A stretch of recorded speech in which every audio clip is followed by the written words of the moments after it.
eh, eh, o un desarrollo individual como ser humano también.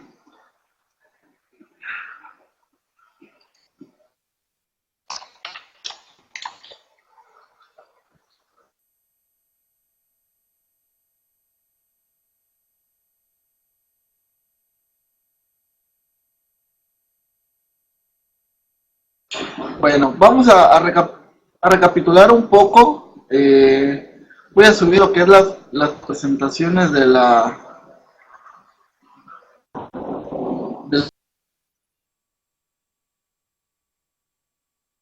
semana pasada. Además, recapitulemos rápidamente lo que vimos. Y vamos a la parte teórica. Ah, mira, creo que ya se pudo. No.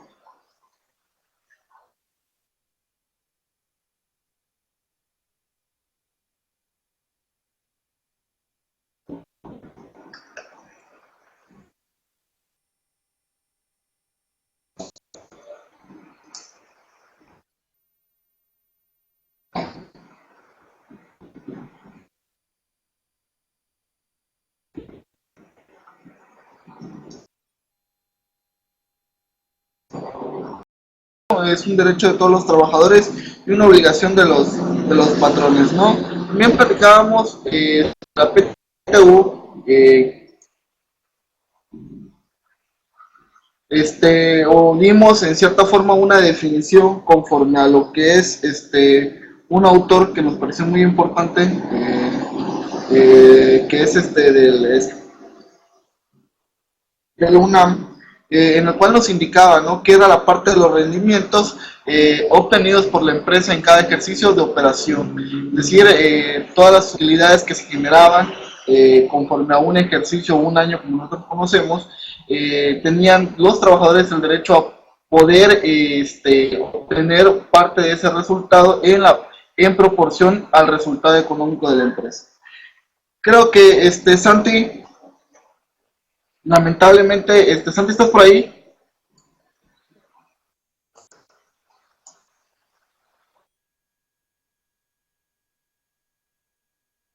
Sí, Santi, no voy a poder compartir en escritorio tampoco. Creo que me bloquearon aquí la laptop y le cambiaron la contraseña. Ahorita no está la otra persona. Este,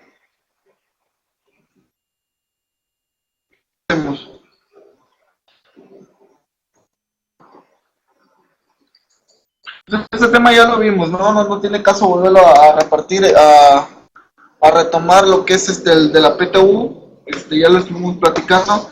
Si gustan, nada más recapitulamos rápidamente y le damos por terminado la charla. ¿Les parece? Nada más me gustaría que me confirmaran, porque si están los 18 personas, nada más para ahora sí, como dicen, pues está haciendo bulto, pues no tiene caso, ¿no? Le damos por terminada la charla y el día jueves buscamos la forma de poder dar la parte práctica de la PTU.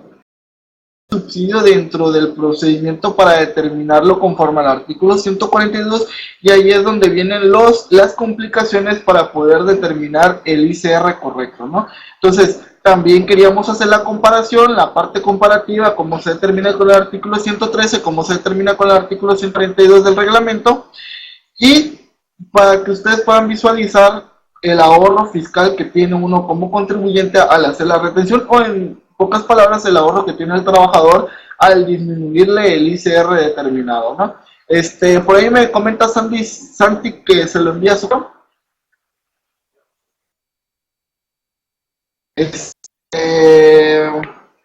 ¿Qué tal, Lick? Pepe Soto? Tenemos problemas, no sé si usted ha tenido esos problemas. Resulta que al momento que doy compartir escritorio, a entrar al archivo, bueno, es un archivo que en pocas palabras, creo que todos ya lo tienen a la mano. Me gustaría que también por ahí lo pudieran ver, o aquí estar viéndolo con nosotros, y ya posteriormente ustedes puedan hacer sus ejercicios.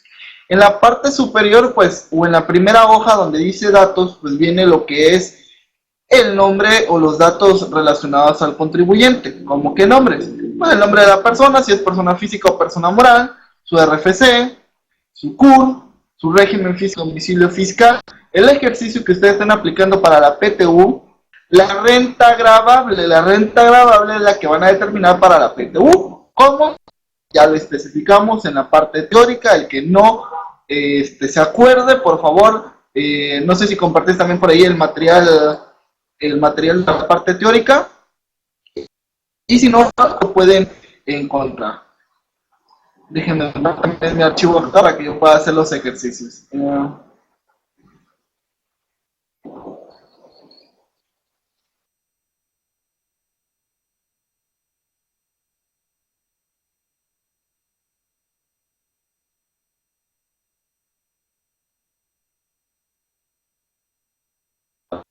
Ok, seguimos. Bueno, además, por ahí viene lo que es, aparte de la renta variable, viene lo que es, en caso de que ustedes estén efectuando la PTU de una empresa que tiene sucursales. Recordemos que por ahí nos marca ciertas límites sobre el salario máximo aquellas personas que obtengan PTU y sean trabajadores de confianza. Entonces vamos a marcar para ese personal de confianza únicamente el salario base máximo, pero de cada sucursal, es decir, no es de todo el ente económico, sino de cada sucursal. Entonces así lo vamos a determinar, ese salario base máximo. Entonces por ahí nos marca en la parte medular lo que es la matriz, es decir,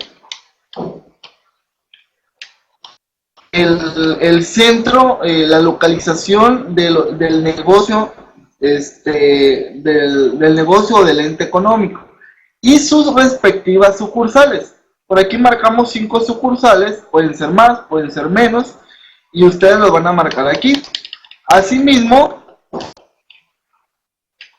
van a ustedes marcar lo que es el salario máximo del trabajador de base, es decir, ese trabajador de planta, y eso ya especificamos también en la parte teórica que es el trabajador de base, ¿no?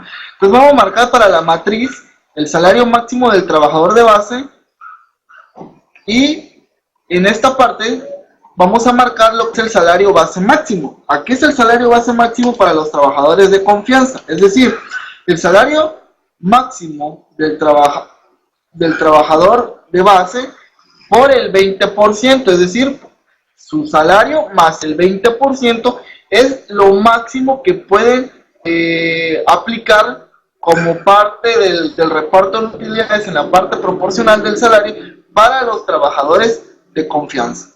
¿Ok? Entonces, así respectivamente vamos a aplicar para cada sucursal.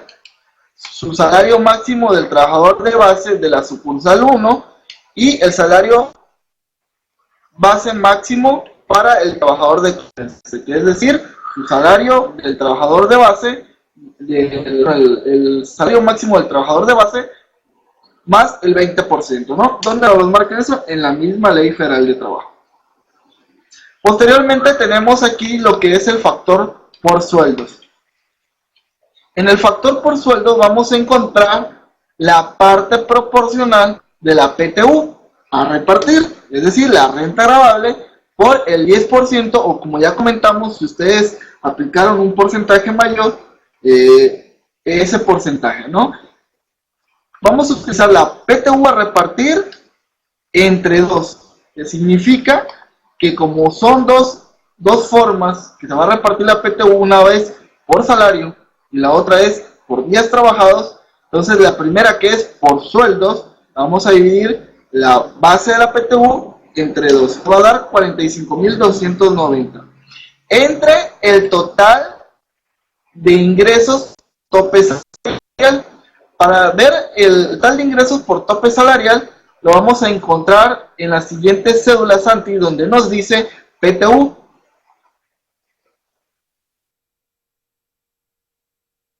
Sé que muchos ya tienen prisa, estamos esperando el partido de la Champions, pero es hasta la 1:30, así que no se preocupen.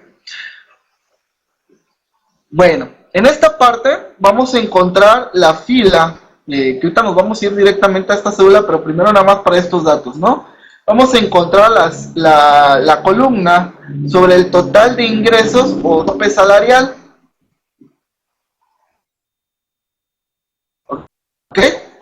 Bueno, ¿qué es la columna K y la columna L, Santi? Bueno, encontramos el total de ingresos en la columna K y si nos vamos hasta la parte inferior, Santi, donde nos marca los totales,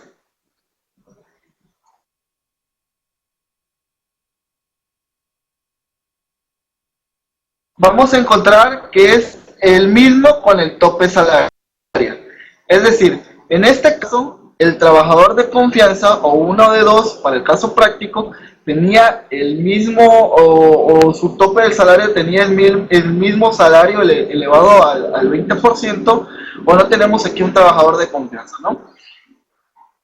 Cuando en su caso tienen ustedes trabajadores de confianza, por eso quería que lo ejerciéramos para que lo fuéramos modificando acá,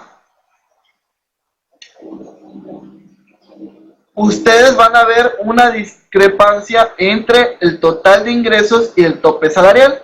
Por ejemplo, si tienen un trabajador de confianza que gana 2 salarios más que el salario, que el salario del trabajador de base, entonces su único salario que va a ser para la parte proporcional no va a ser el total de su salario, sino como ya lo comentamos, va a ser el salario del trabajador de base máximo, su salario máximo del trabajador de base elevado al 20%. Entonces, vamos a encontrar una diferencia entre el total de ingresos sobre el tope salarial, en el cual el tope salarial puede ser menor al total de ingresos que vamos a aplicar para el total de ingresos que vamos a aplicar en la cédula de datos va a ser la de tope salarial porque ya está respetando lo que es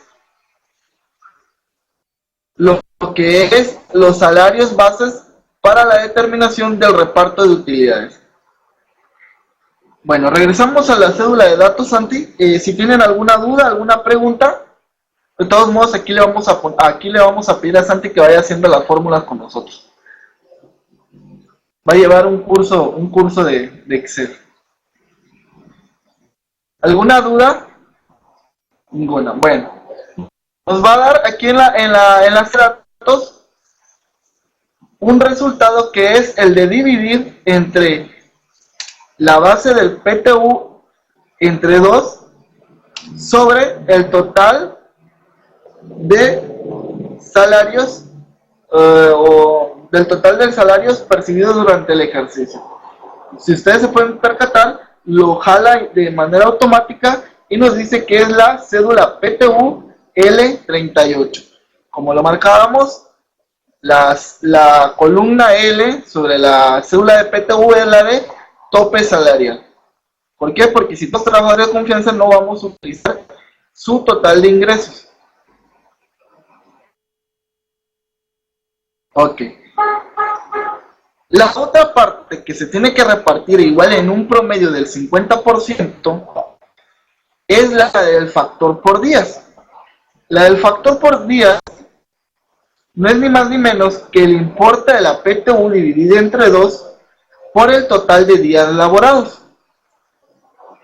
que significaría otra vez los 45.290 y en la cédula PTU M, columna M, fila 38, encontramos el importe que vamos a marcar. Si nos vamos a la PTU en la columna M encontramos días trabajados. ¿Ok? Y aquí vamos a encontrar el total de días trabajados durante el ejercicio. Como ya también especificamos en la parte teórica, sabemos o debemos apreciar qué días se consideran activos y qué días no son activos para los trabajadores, ¿no? Ejemplo, ya platicamos sobre sobre el posparto y el periodo prenatal, ¿no? Entonces, hay que tener por ahí un buen ojo para poder analizar esas partes que sí se consideran como días, al igual que la incapacidad, ¿no? Entonces, eso lo pueden relacionar con la parte teórica que hemos visto. Bueno, nos regresamos hasta la cédula de datos, Santi, por favor. Y aquí vamos a encontrar el resultado. o el factor es de dividir otra vez lo que es la PTU entre 2 sobre el total de días trabajados y nos va a dar el factor. ¿Estos factores para qué son?